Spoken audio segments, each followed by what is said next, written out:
The next morning, Bilbo woke up with the early sun in his eyes. He jumped up to look at the time and to go and put his kettle on, and found he was not home at all. He was still on the wide shelf of rock high in the mountains. After a breakfast of cold mutton and rabbit, Bilbo and the others made ready for a fresh start. With the sun still close to the eastern edge of things, 15 great birds rose from the mountainside and carried them to a great rock jutting out from a distant valley below. Quickly now, to the top of this rock, the eagles swooped one by one and set down their passengers. Then away they flew. There was a flat space on the top of the hill of stone and a well-worn path with many steps leading down it to the river, across which a ford of huge flat stones led to the grassland beyond the stream. Well, I always meant to see you all safe, if possible, over the mountains, and now by good management and good luck, I've done it. Indeed, we're now a good deal further east than I ever meant to come with you. For after all, this is not my adventure. No, I may look in on it again before it's all over, but in the meantime, I have some other pressing business to attend to. No, I'm not going to disappear this very instant. I can give you a day or two more. We have no food and no baggage and no ponies to ride, and you don't know where you are. Yes, I can tell you that. Very few people live in these parts, but there is somebody that I know of who lives not far away. That somebody made the steps on the great rock there. You see, the Carrock, I believe he calls it. Who calls it? The somebody I spoke of. A very great person. I'll introduce you slowly, 2 by 2. And you must be careful not to annoy him. He can be appalling when he's angry. Couldn't you find someone more easy-tempered? Couldn't you make it a bit clearer? Yes. Who is this somebody? If you must know more, his name is Bjorn. He's very strong, and he's a skin changer. Huh? Skin changer? Yes, he's a skin changer. He changes his skin. Sometimes he's a huge black bear. Sometimes he's a great, strong, black-haired man with huge arms and a great beard. Now, I can't tell you much more. As a bear, he ranges far and wide. I once saw him sitting all alone on the top of the Carrock at night, watching the moon sinking towards the misty mountains, and I heard him growl in the tongue of the bears.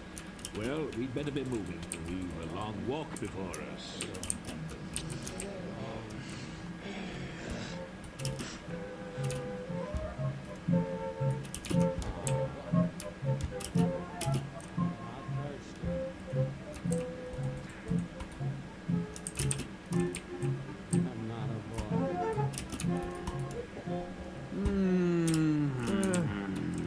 I don't know when I've been so hot and hungry. With all those clover fields and bees, there must be a lot of honey nearby. Yes, Bjorn keeps hives and hives of great, fierce bees. If one was to sting me, I'd swell up as big again as I am. I've never seen such bees. We're on the edge of his bee pastures. See that thorn hedge? His place is just beyond. There's a gate over there. Now, you dwarves had better wait here. When I call or whistle, begin to come after me, but only in pairs, mind. About 5 minutes between each pair of you. Bomber is fattest and will do for 2. He'd better come alone and last. Come on, Mr. Baggins. The wizard and the hobbit went off along the hedge until they came to a wooden gate, high and broad, beyond which they could see gardens and a cluster of low wooden buildings, some thatched and made of unshaped logs. There were barns, stables, sheds, and a long, low wooden house. On the southward side of the great hedge were rows and rows of hives with bell-shaped tops made of straw. They pushed open the heavy, creaking gate and went down a wide track towards the house. Some horses, very sleek and well-groomed, trotted up across the grass and looked at them intently with very intelligent faces. Then off they galloped to the building. They've gone to tell Bjorn of the arrival of strangers. Soon they reached a courtyard. In the middle there was lying a great oak trunk with many lopped branches beside it. Standing near was a huge man with thick black beard and hair and great bare arms and legs with knotted muscles.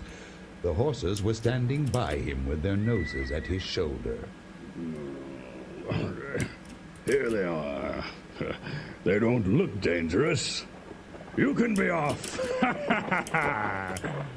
Who are you? And what do you want? I am Gandalf. Never heard of him. Oh. And what's this little fellow? That's Mr. Baggins, a hobbit of good family and unimpeachable reputation. I am a wizard. I have heard of you, if you haven't heard of me. Perhaps you've heard of my good cousin Radagast, who lives near the southern borders of Mirkwood. Yes, not a bad fellow as wizards go, I believe. Ah. Well, now I know who you are, or who you say you are. What do you want? Well, to tell you the truth, we've lost our luggage and nearly lost our way, and are rather in need of help, or at least advice. I may say we've had rather a bad time with goblins in the mountains. Goblins? Yes. Oh, so you've been having trouble with them, have you? What did you go near them for? Oh, we didn't mean to. They surprised us at night in a pass which we had to cross. We were coming out of the lands over west into these countries. It's a long tale. Well, then you'd better sit down and tell me some of it, if it won't take all day. Certainly. Well, I was coming over the mountains with a friend or two. Or two? I can only see one, and a little one at that. Oh, well, to tell you the truth, I didn't like to bother you with a lot of us until I found out if you were busy. I'll give a call, if I may. Go on, call away. As I was saying, I was coming over the mountains with a friend or two. Or three, you mean. But these two coming aren't hobbits. They're dwarves. Thorin Oakenshield, at your service.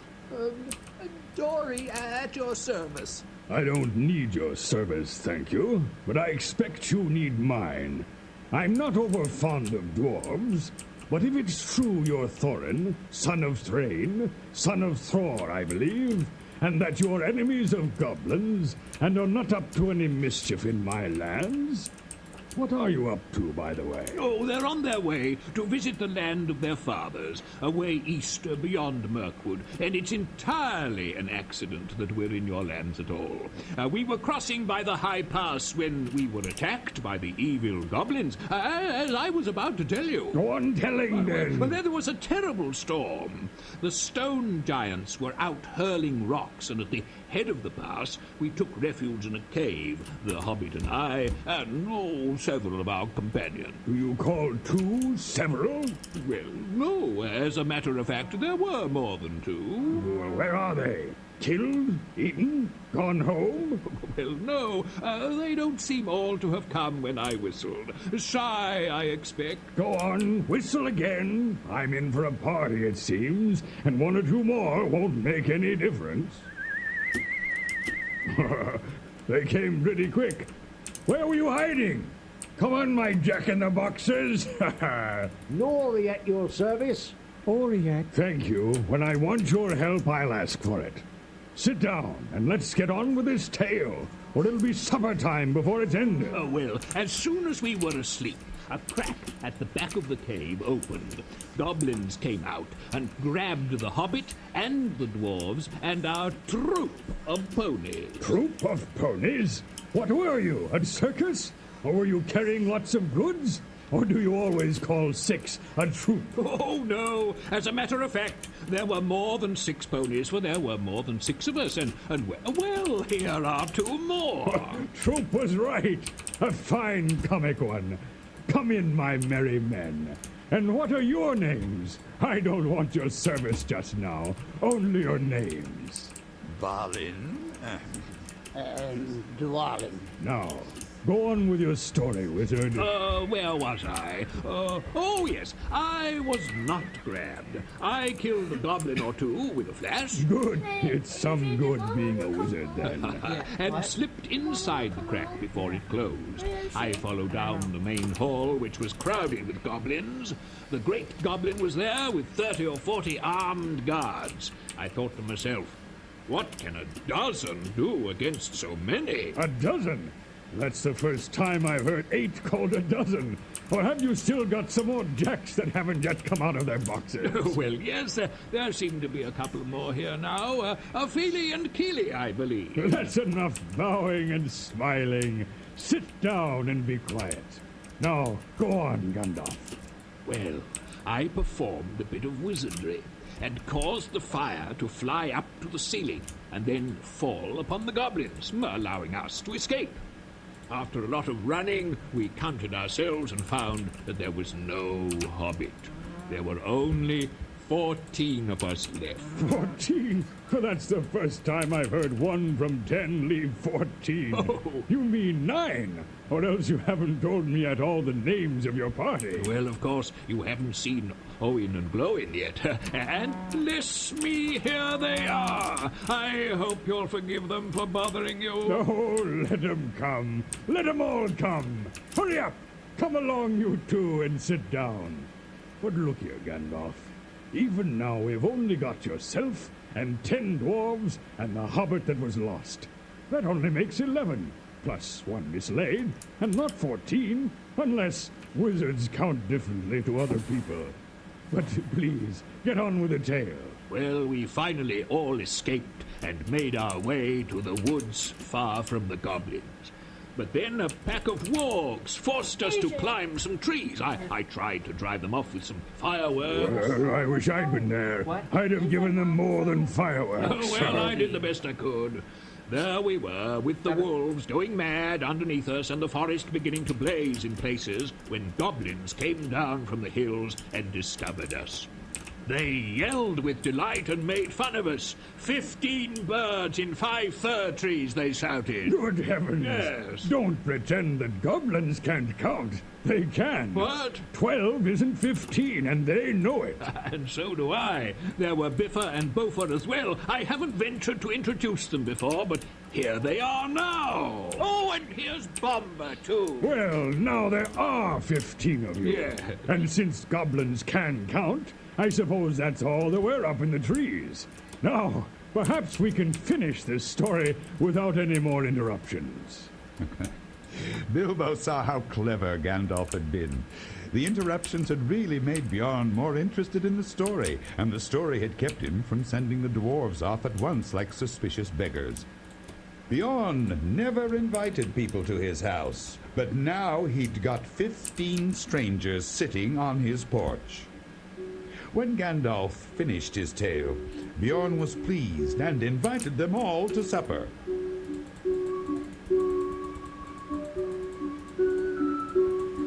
After a splendid meal, they all went to bed on mattresses of straw laid at the side of Bjorn's great hall. Once in the night, when Bilbo awoke, he heard a growling sound outside, a noise as of some great animal scuffling at the door.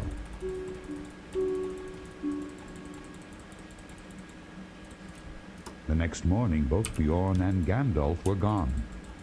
The wizard came back late that night, but still they saw nothing of their host. But the following morning they were awakened by Bjorn himself. So here you are still, not eaten up by wargs or goblins or wicked bears yet, Mr. Baggins. Little Bunny is getting nice and fat again on bread and honey, eh? Well, come and have some more. You probably wonder where I've been. I've been over the river and right back up into the mountains. It was a good story you told, Gandalf, but I like it still better now I'm sure it's true. I'll give you ponies to take you to the edge of Mirkwood. They're already packed with food to last for several weeks. Nuts, flour, sealed jars of dried fruits, and red earthenware pots of honey. And there are skins for water. Water? The way through Mirkwood is dark, dangerous, and difficult. Water's not easy to find there. There's one stream there, I know, black and strong, which crosses the path. That you should neither drink of nor bathe in, for it carries enchantment of great drowsiness and forgetfulness. Is there any other advice you can give us? Yes. Whatever you do, Do not stray from the path. Now, I wish you all speed, and my house is open to you if ever you come back this way again. Yo, the Nugget Master. What's up?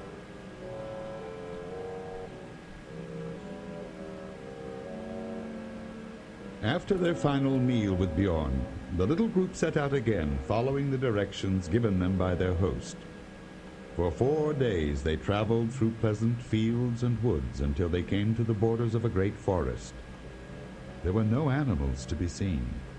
Birds began to sing less. Ahead were gigantic trees, their trunks huge and gnarled, their branches twisted, their leaves dark and long.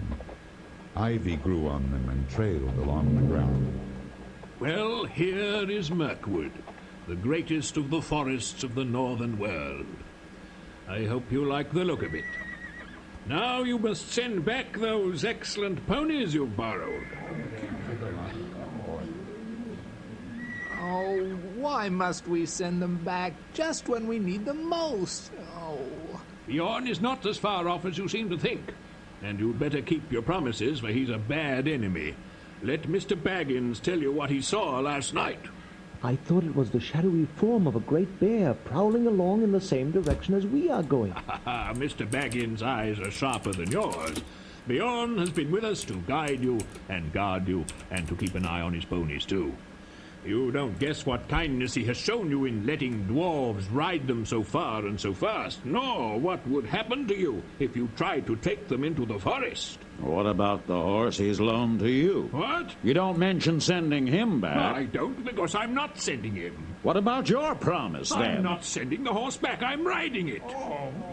No, I've told you before. I have pressing business, and I'm already late through bothering with you people. Now, we may meet again before all is over, and then again, of course, we may not. No, I'm sending Mr. Baggins with you. I've told you before that he has more about him than you guess, and you'll find that out before long, so cheer up.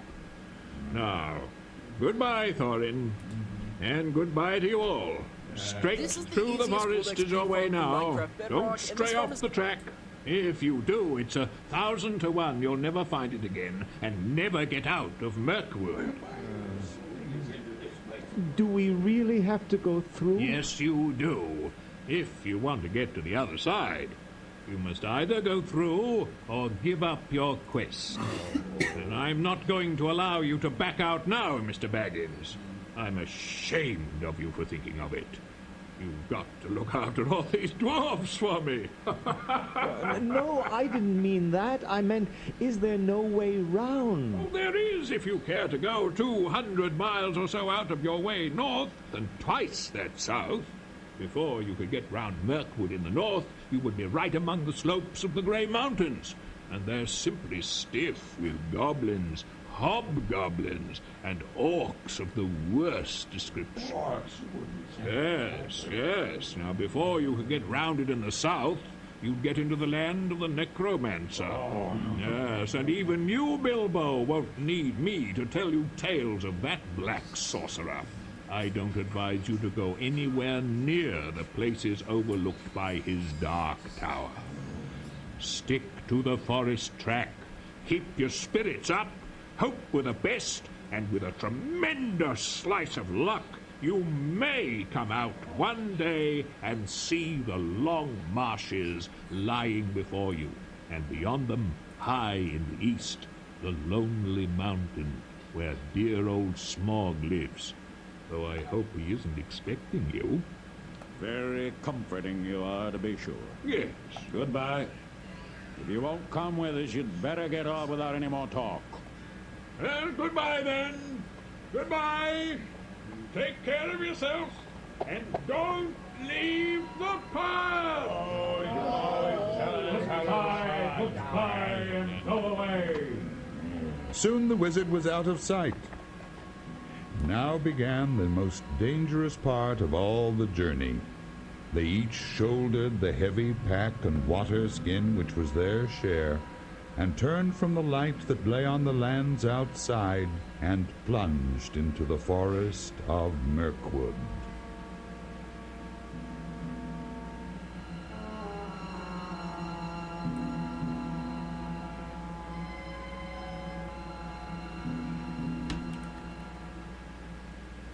And then the blocks going across this layer. You've been listening to The Hobbit by J.R.R. Tolkien, adapted for radio by Bob Lewis, and featuring Ray Reinhardt as Bilbo, Dale Chugg as Gollum and the narrator, Tom Luce as Thorin, and Bernard Mays as Gandalf. Also heard in the cast were Carl Haig, Bob Lewis, and Joe Hughes.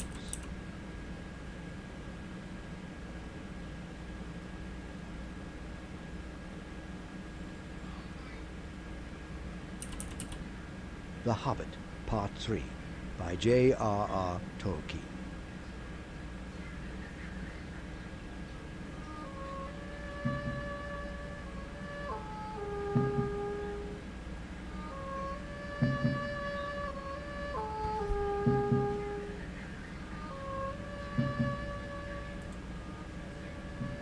They walked in single file. The entrance to Mirkwood was like an arch leading into a gloomy tunnel made by two great trees that leaned together, too old and strangled with ivy and hung with lichen to bear more than a few blackened leaves. The path itself was narrow and wound in and out among the trunks. Soon the light at the gate was like a little bright hole far behind, and the quiet was so deep that their feet seemed to thump along while all the trees leaned over them and listened. Occasionally a slender beam of sun that had the luck to slip in through some opening in the leaves far above, and still more luck in not being caught in the tangled boughs and matted twigs beneath, stabbed down thin and bright before them. Bilbo's sharp, inquisitive eyes caught glimpses of black squirrels whisking off the path and scuttling behind tree trunks. There were queer noises, too. Grunts, scufflings, and hurryings in the undergrowth, and among the leaves that lay piled endlessly thick in places on the forest floor. But what made the noises he could not see. The nights were even worse. It was so black that you really could see nothing. Almost nothing. They could see eyes. They slept all closely huddled together and took it in turns to watch. When it was Bilbo's turn, he would see eyes in the darkness round them, and sometimes they would gleam down from the branches just above him. Horrible, pale, bulbous eyes. Insect eyes, not animal eyes, only they're much too big. They tried lighting watchfires at night, but they soon gave it up. It seemed to bring hundreds and hundreds of eyes all round them.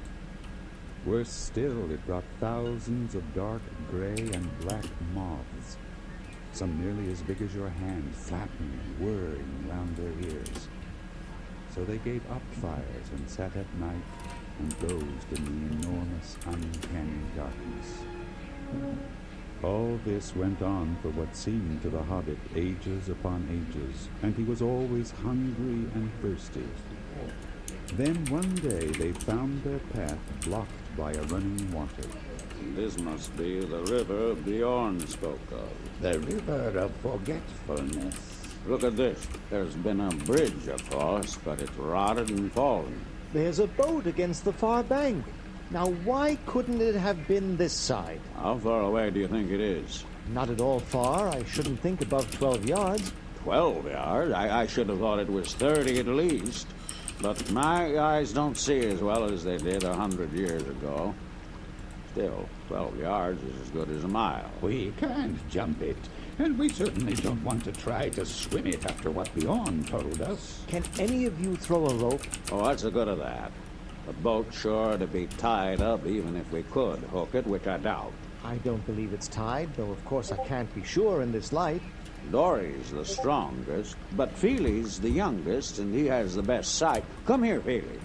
See if you can see the boat Mr. Baggins is talking about. I think I can make it out. Well, bring up one of the ropes and fasten a packing hook to the end. Now you guide the throw, Mr. Baggins. All right. Now, here it goes. Yeah. That's it. Straight over there. Oh, not far enough. A couple of feet, you would have dropped it onto the boat. Now try again. I don't suppose the magic is strong enough to hurt you if you just touch a bit of wet rope. I hope not. Well, here goes again. Steady. You've thrown it right into the wood on the other side. Now, draw it back gently, carefully. It's lying on the boat. Let's hope the hook will catch. I think he caught. Now, help me pull. Come on up.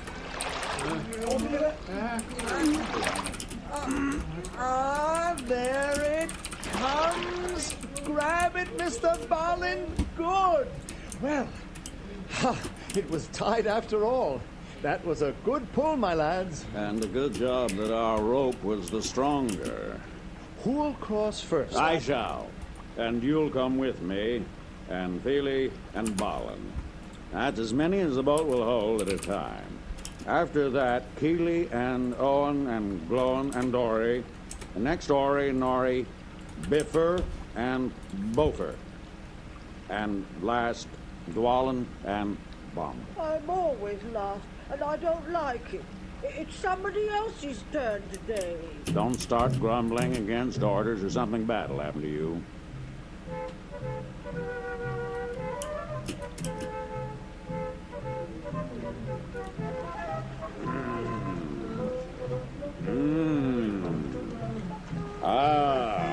Here's the last of our party now. I don't like this, being lost all the time. Careful, Bomber, or you'll swamp the boat. I won't.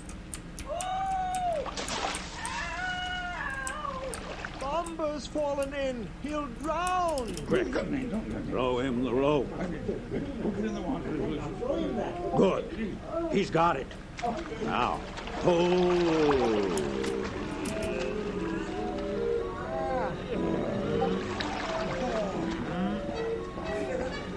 There. That's it.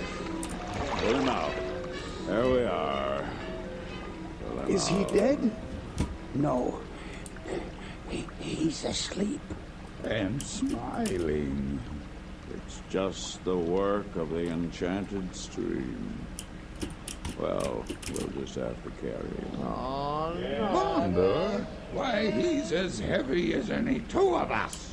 We can't leave him here. 4 will carry him. The others will share the supplies.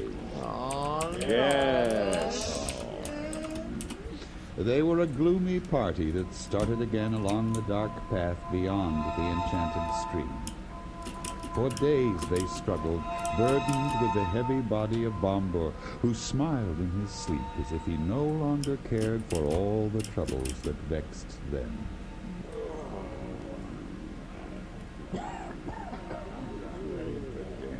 Is there no end to this accursed forest? Let's rest here for a time. Look, Bomber's beginning to move. Oh, where are we? What's become of Mr. Baggins' house? We were just having a splendid party. We're a long way from Bag End, my friend, though I wish we were there. You fell into the stream 4 days back, and have been sleeping ever since. What stream? Where are we? The enchanted stream that's made you forget everything that happened since we started on our quest. Well, if I could have something to eat, perhaps my memory would return. Oh, I'm starved. I wish there was something to eat, but the provisions are gone. Even the water. Oh, why ever did I wake up? I was having such beautiful dreams. I dreamed I was walking in a forest like this one, only lit with torches on the trees, and there was a great feast going on forever. A woodland king was there with a crown of leaves, and there was merry singing. Oh, I couldn't count or describe the things there were to eat and drink. You needn't try. In fact, if you can't talk about something else, You'd better be silent. We're quite annoyed with you as it is. Now take your share of the supplies, such as they are, and let's get started before we all starve to death. Go ahead. I'm just going to lie here and sleep and dream of food if I can't get it any other way. Oh, I hope I never wake up again. What was that? I thought I saw a twinkle of light in the forest. A light? Where? I see it too. Off to the left of the path. Yes. Torches and fires are burning under the trees a good way off. It looks as if my dreams are coming true. Come on. Wait. A feast would be no good if we never got back alive from it. But without a feast, we shan't remain alive much longer anyway. All right. I remember only too well the warnings of the wizard and of Bjorn about leaving the path, but we must do something. Now, all stay together and keep a sharp eye out.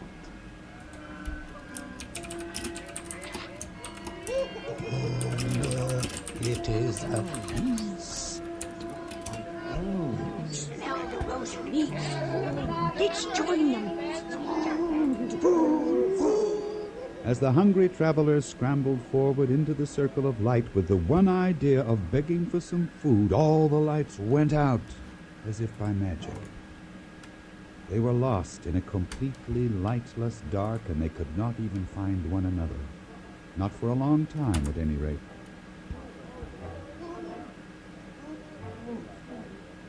Have we found everyone now? Now stay close. Let's take account. 1, 2, 3, 4. Is that you, Mr. Baggins? Yes, I think so. 6, 7, 8, 9, 10, 11, 12, 13. Only 13. And you're 14. I'm 14. Yes, quite right. So, we're all here. We'll just have to wait until morning to find the path. Look, the lights are coming out again over there. No rushing forward this time. I shall send Mr. Baggins along first to talk to them.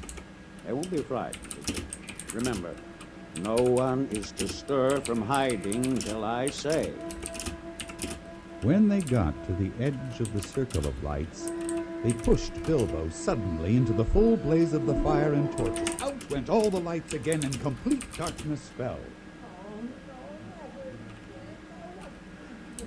Bilbo found himself running round and round and calling and calling. Balin, Dory, Nori, Thorin, Oakenshield. Now over here. Here. But the cries of the others got steadily farther and fainter. And though after a while it seemed to him they changed to yells and cries for help in the far distance, all noise at last died right away, and he was left alone in complete silence and darkness.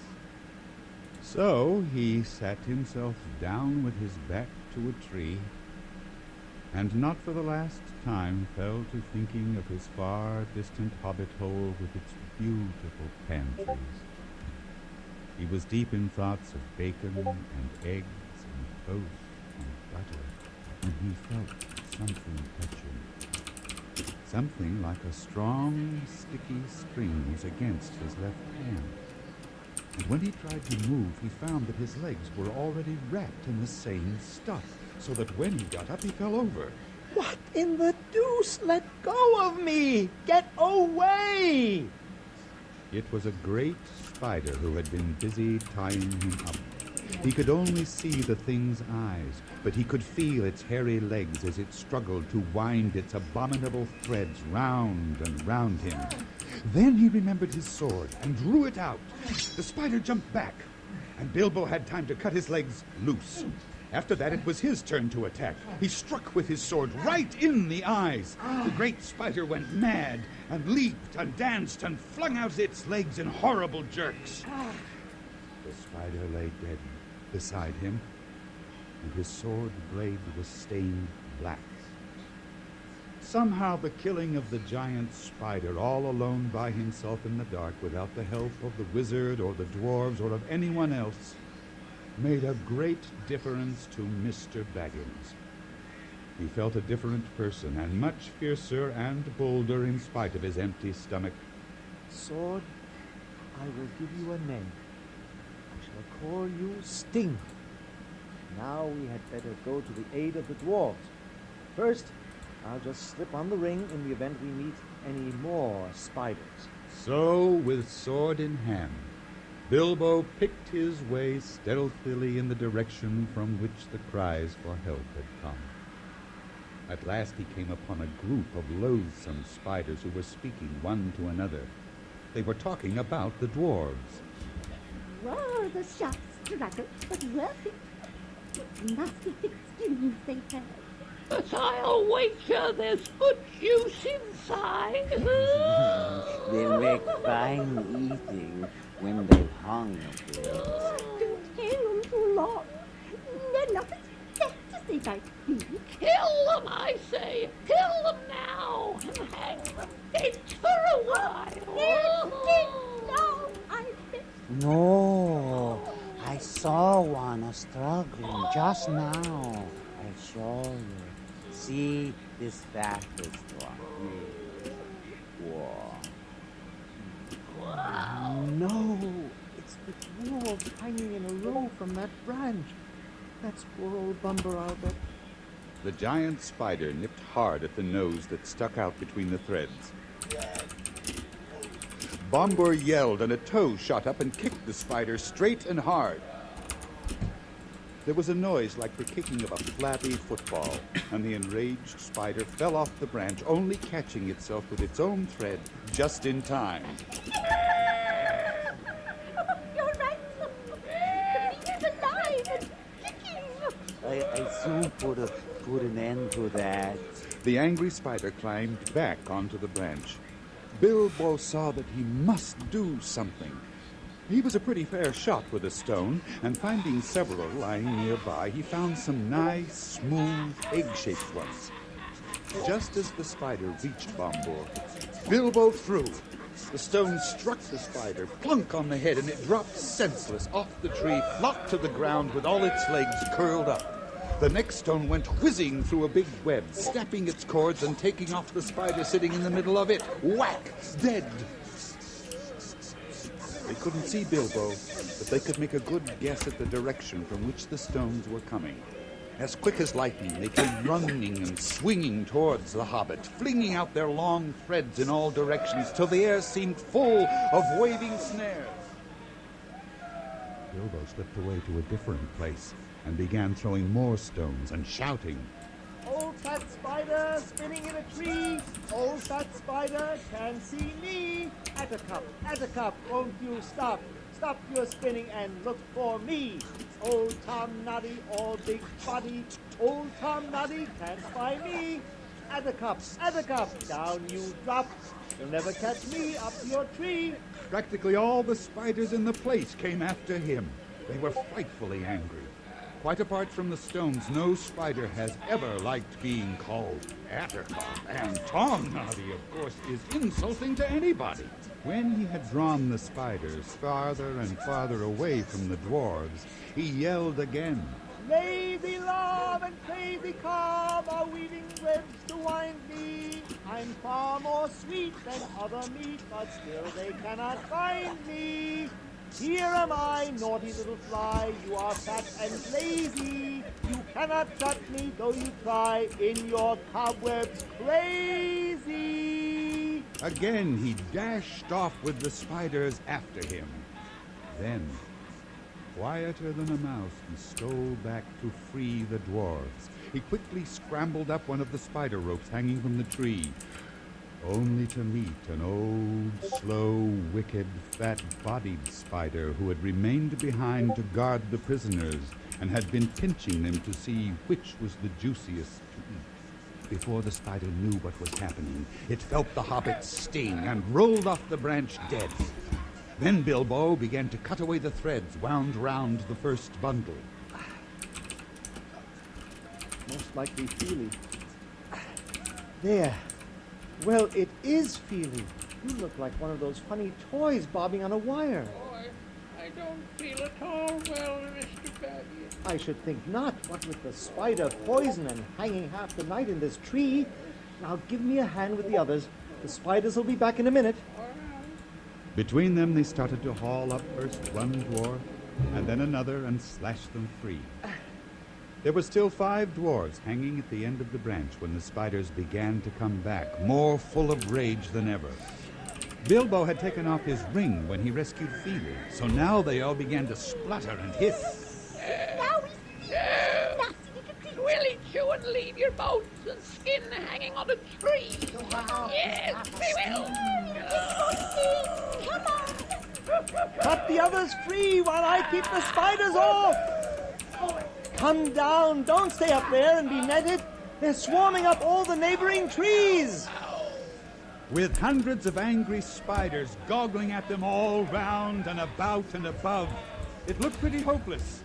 But some of the dwarves had knives, and some had sticks, and all of them could get at stones, and Bilbo had his elvish dagger. 49. Again and again the spiders were beaten off, and many of them were killed. There are too many, and we're too weak. Listen, I'm going to disappear. I'll draw the spiders off if I can and make in the opposite direction. Now go! Soon Bilbo shouted from the trees on the right. That upset the spiders greatly. They stopped advancing and went off in the direction of the voice. But the dwarves were sick and weary, and they could not go much better than a hobble and a wobble. Soon the creatures were overtaking them, and already some spiders were in the trees above them and throwing down their long, clinging threads. Then suddenly Bilbo appeared and charged into the astonished spiders from the sides. Go on! Go on! I'll do the stinging! He darted backwards and forwards, slashing at spider threads, hacking at their legs, and stabbing at their fat bodies if they came too near. And just when Bilbo felt that he could not lift his hand for a single stroke more, the spiders suddenly gave it up and followed them no more, but went back disappointed to their dark colony. When the hobbit joined the dwarves, they all lay for some time puffing and panting. But very soon they began to ask questions, and Bilbo had to explain the whole vanishing business carefully, from the Gollum story, riddles and all, to the present. The dwarves had changed their opinion of Mr. Baggins very much, and had begun to have a great respect for him, as Gandalf had said they would. Finally, just as they were all falling asleep, Dwalin opened an eye and looked round at them. Where's Thorin?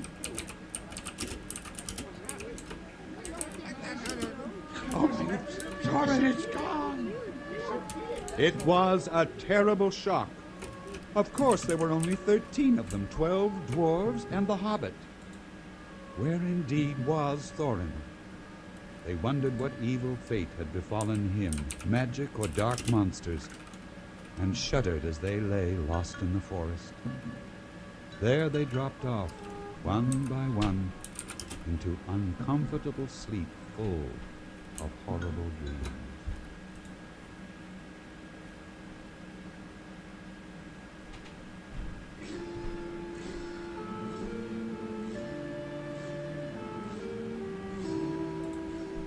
During the battle with the spiders, and throughout the long night of troubled dreams, Thorin Oakenshield was in the dungeon of the Wood Elves. Separated from the others in the dark, he had been captured and dragged to the cave of the king, who commanded that the dwarf be brought before him. Why did you and your folk try to attack my people at their merrymaking? We did not attack them. We came to beg, because we were starving. Where are your friends now, and what are they doing? I don't know, but I expect starving in the forest. What were you doing in the forest? Looking for food and drink because we were starving. But what brought you into the forest at all? Very well. Take him away, and keep him safe until he feels inclined to tell the truth. even if he waits 100 years. The following day, the other dwarves were also captured, all except Bilbo, who popped on his ring and slipped quickly to one side when the wood elves called the dwarves to halt. He followed the elves and their prisoners to the king's cave and slipped inside before the great gates closed behind them with a clang. The prisoners were brought before the elven king, who looked grimly at the dwarves. Unbind them. They need no ropes in here. There is no escape from my magic doors for those who are once brought inside. What have we done, O king? Is it a crime to be lost in the forest, to be hungry and thirsty, to be trapped by spiders? Are the spiders your tame beasts or your pets if killing them makes you angry? It is a crime to wander in my realm without leave. Do you forget that you are in my kingdom, using the road that my people made? You have troubled my people and roused the spiders with your riot and clamor. Now, what brings you here? Take them to prison until they have learned sense and manners.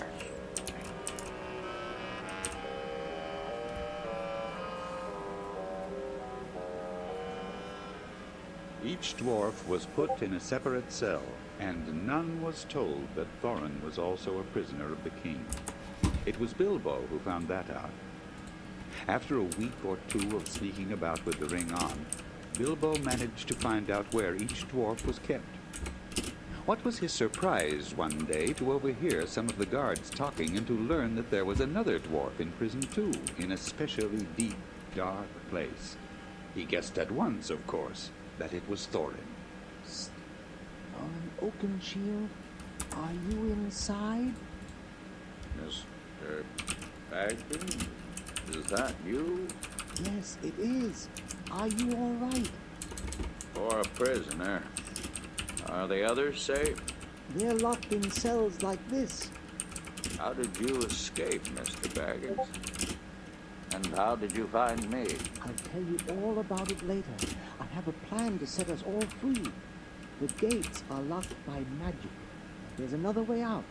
A stream flows under the king's cellar, and the elves cover it with trapdoors, which they open to bring in supplies that are shipped up the river. And how are we to escape from the cells? I haven't found out yet, but be ready to go when I discover a way.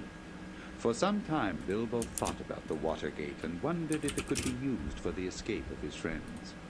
Huge, empty barrels sat beside the trapdoors, ready to be pushed into the river where they floated back to Lake Town at the end of Long Lake. Bilbo began to form a desperate plan. Then he heard the king's butler bidding the chief of the guards good night. But come with me and taste the new wine that has just come in. It's good, good. I'll be hard at work tonight, clearing the cellars of the empty barrels. So let's have a drink first to help the labor. Very good. Yeah. Now taste with you. Yes, and see if it's fit for the king's table. There's a feast tonight. It did not do to send up poor stuff. No, right, quite right. When he heard this, Bilbo was all in a flutter, for he saw that luck was with him and he had a chance at once to try his desperate plan. Soon they began to drink and laugh merrily. It must be potent wine to make a wood elf drowsy, but the chief guard is nodding his head. Very soon he laid it on the table and fell fast asleep. The butler went on talking and laughing to himself without seeming to notice. But soon his head too nodded to the table, and he fell asleep and snored beside his friend. Now to get the keys.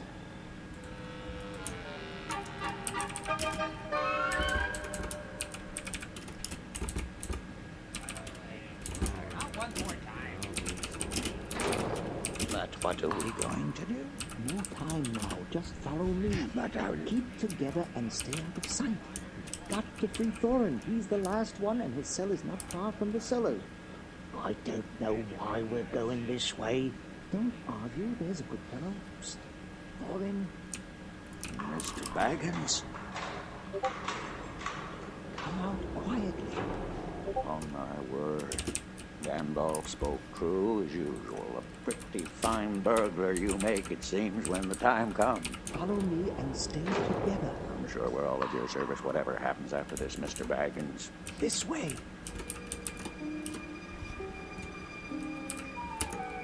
Thorin.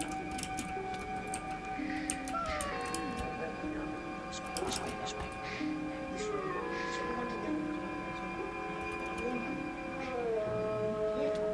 Ah, here we are, the king's cellars. Now what comes next? We'll put one in each of these empty barrels, and when they're thrown into the river and float away from the cave, we'll be free. We'll be bruised and battered to pieces. And drowned for certain. We thought we had got some sensible notion when you managed to get hold of the keys. This is a mad idea. Very well. Come along back to your nice cells and I'll lock you all in again and you can sit there comfortably and think of a better plan. Well, it might work. We could put straw around us to protect us. And holes in the end for air. All right, Mr. Baggins. We'll try your plan. There was little time to lose. Before long, as Bilbo knew, some elves would come to help the butler get the empty barrels through the doors into the stream below. They soon found 13 with room enough for a dwarf in each. At last they were all stowed. Thorin turned and twisted in his tub and grumbled like a large dog in a small kennel. Balin's lid had been fitted on when Bilbo heard the sound of voices and saw the flicker of lights. Where's old Galleon the butler? I didn't see him at the tables tonight. He ought to be here now to show us what's been done. I'll be angry if the old slow coach is late. I'm no wish to waste time down here while the song is up. Ah, there's the old villain with his head on a jug. He's been having a little feast with his friend the captain. Jacob, welcome. Come on now, old friend. Oh, you're all late. Here I am, waiting and waiting down here while you fellows drink and make merry and forget your tasks. Small wonder I fall asleep from weariness. No. Come give us a taste of your sleeping draught before we begin. Why, Galleon, your feasting early has bottled your wits. What? You've stacked some full casks here instead of the empty ones, if there's anything in way. Get on with the work. There's nothing in the feeling of waiting weak arms like yours. These are the ones to go into the stream and no others. Very well, very well. On your head be it, if the king's full buttertubs and his best wine go into the river. Down went the barrels into the stream, one after another, with many a clash and a bump, thudding on top of ones below, smacking into the water, jostling against the walls of the tunnel, knocking into one another, and bobbing away down the current. It was just then that Bilbo discovered the weak point in his plan. How was he to escape? And what would happen to the dwarves without him? As the very last barrel was being rolled to the doors, he caught hold of it and was pushed over the edge with it. Down into the water he fell, splash into the cold, dark water with the barrel on top of him. He came up again spluttering and clinging to the wood like a rat, but for all his efforts he couldn't scramble on top. The trap doors fell to with a boom, and the voices of the elves faded away. He was in the dark tunnel, floating in icy water, all alone, for you cannot count friends that are all packed up in barrels. Finally, the barrels passed out of the tunnel into the open stream. When the barrel he was holding stuck against some hidden root, Bilbo crawled on top and lay spread out to keep the balance. Down the river he went in the midst of the barrels. They had escaped from the wood elves, but whether alive or dead still remains to be seen.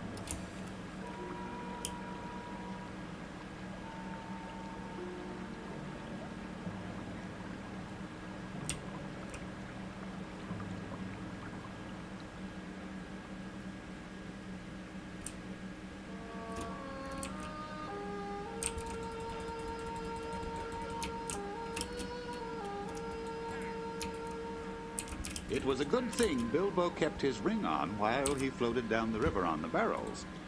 For when they came to shallow water running slow and smooth, several elves were busy making up a raft of barrels, lashing them together to steer them down to Lake Town. They did not know, of course, that they were helping the dwarves escape, nor did they know there was a hobbit riding with them on the raft. The day grew lighter and warmer as they floated along. Suddenly the cliff fell away, the shore sank, the trees ended, and there, far away, its dark head in a torn cloud, loomed the mountain. All alone it rose and looked across the marshes to the forest. The lonely mountain. Bilbo had come far and through many adventures to see it, and now he did not like the look of it in the least. It seemed to frown at him and threaten him as it grew ever nearer. Late in the afternoon they came to the long lake, and there was the strange town he had heard the elves speak of in the king's cellars. It was not built on the shore, but right out on the surface of the lake. It was a busy wooden town, not a town of elves, but of men who still dared to dwell under the shadow of the distant Dragon Mountain. As soon as the raft of barrels came in sight, boats rowed out from the piles of the town, and soon the raft was moored safely while the elves of the raft and the boatmen went to feast in Lake Town. As the shades of night fell, Bilbo began to cut loose the barrels and bring them to shore to free the dwarves. I'll have you out in a minute. Be quiet now. So sore and stiff and bruised. Oh, it's you, Thorin. yes, it is. I think. This miserable wet straw. Well, are you alive or are you dead? I'm not certain yet. Are you still in prison or are you free? And if you want to go on with this silly adventure, it's yours after all and not mine. You better slap your arms and rub your legs and try and help me get the others out while there's a chance. You're right, Mr. Baggins. Let's pull the others ashore and open the barrels.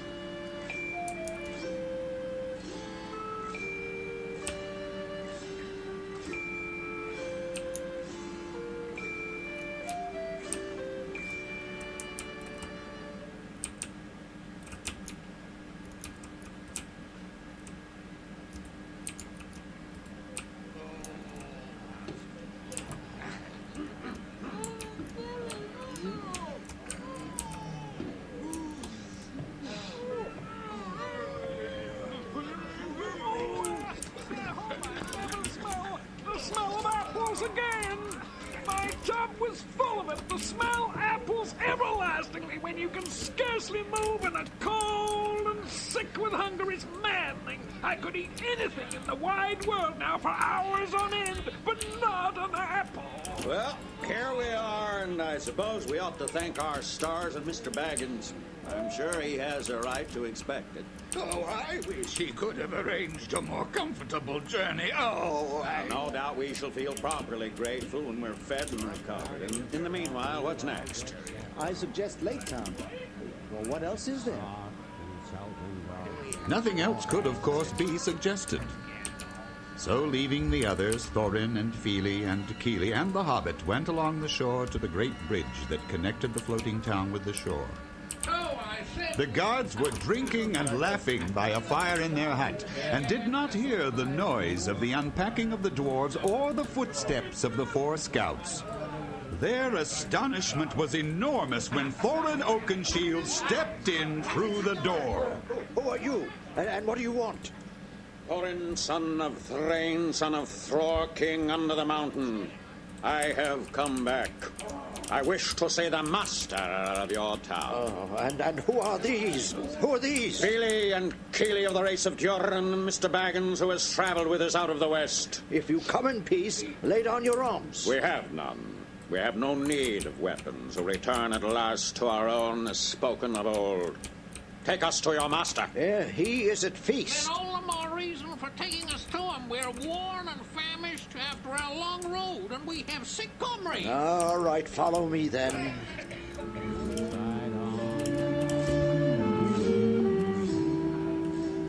The guard and his men led them over the bridge, through the gates, and into the town. They were taken to a great hall with many lights and the sound of many voices. The master of the town sprang from his chair as they entered, but none rose in greater surprise than the raft men of the elves who were sitting at the lower end of the hall. I am Thorin, son of Thrain, son of Thor, king under the mountain.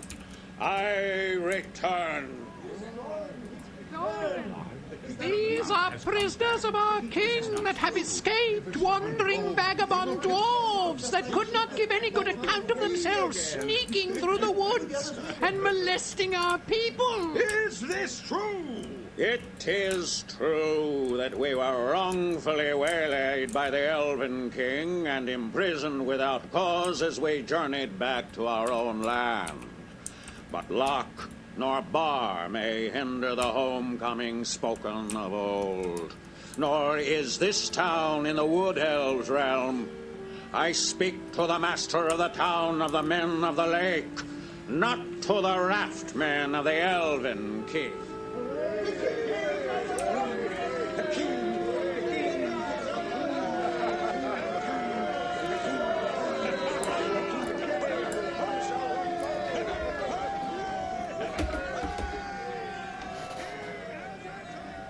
Although the Elven King was very powerful in those parts, and the master wished for no enmity with him, the people quickly settled the matter for him. Indeed, such excitement had not been known in the town in the memory of the oldest grandfather. The Wood Elves themselves began to wonder greatly, and even to be afraid. They did not know, of course, how Thorin had escaped, and they began to think their king might have made a serious mistake. Soon the other dwarves were brought into the town amid scenes of astonishing enthusiasm. They were all doctored and fed and housed and pampered in the most delightful and satisfactory fashion. Indeed, within a week they were quite recovered, fitted out in fine cloth, with beards combed and trimmed and proud steps.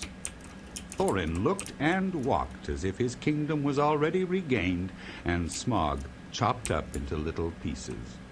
At the end of a fortnight, Thorin began to think of departure. So he spoke to the master and his counselors and said that soon he and his company must go on towards the mountain. The master had never thought that the dwarves would actually dare to approach Smaug, but believed they were frauds who would sooner or later be discovered and be turned out. But he was not sorry at all to let them go. They were expensive to keep, so he gave them what help he could to speed them on their way. So one day, although autumn was now getting far on, and winds were cold and leaves were falling fast, 3 large boats left Lake Town, laden with rowers, dwarves, Mr. Baggins, and many provisions. Horses and ponies had been sent round by circuitous paths to meet them at their appointed landing place. The master and his counselors bade them farewell from the great steps of the town hall that went down to the lake. No idea. People sang on the quays and out of windows. The white oars dipped and splashed, and off they went north up the lake on the last stage of their long journey. The only person thoroughly unhappy was Bilbo.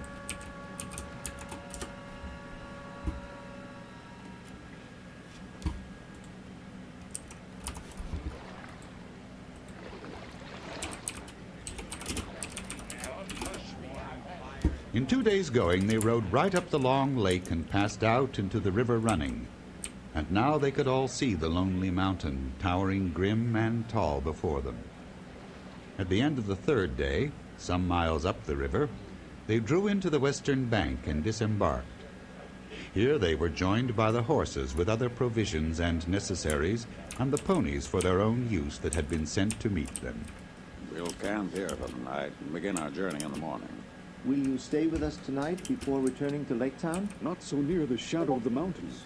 Not, at any rate, until the songs have come true. But the night is already drawing on. We must return. Farewell! Farewell! What a bleak and barren place. Once it was green and fair. It is the desolation of the dragon, and we have come at the waning of the year.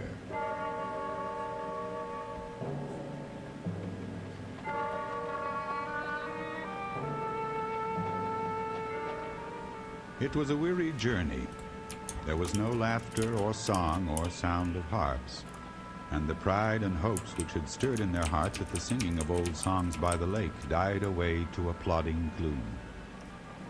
They were at the end of their journey, but as far as ever it seemed from the end of their quest. None of them